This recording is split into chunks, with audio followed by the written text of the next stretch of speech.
तर नीट आंदोलनानंतर केंद्र सरकार चर्चेच्या टेबलावर सीजेपीच्या प्रमुख मागण्यांचं निवेदन स्वीकारलं गेलेलं आहे।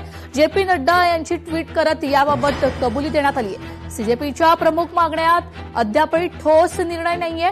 नीट परीक्षेतील कथित गैरव्यवहाराच्या पार्श्वभूमीवर कॉक्रोच जनता पार्टीच्या आंदोलनानं उग्र रूप धारण केल्यानंतर केंद्र सरकारने सोमवारी प्रथमच आंदोलकांशी चर्चा सुरू केली। संसद परिसरात मोठ्या संख्येनं आंदोलक पोहोचल्यानंतर सरकारने आंदोलनाची दखल घेतल्याचं दिसून आलंय। सीजेपीचे प्रवक्ते सौरभ दास यांनी सोमवारी सकाळी केंद्रीय मंत्री जेपी नड्डा यांच्या निवासस्थानी भेट घेतली।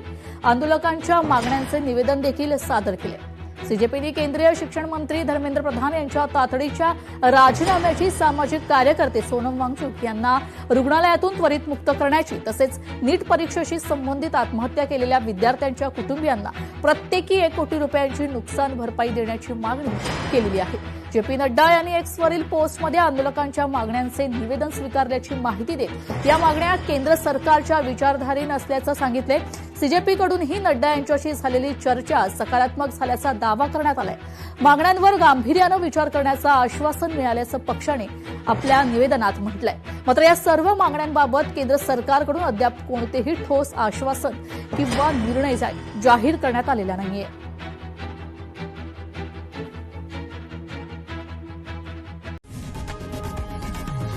लोकशाही मराठी ऐका, पहा, जागरूक रहा।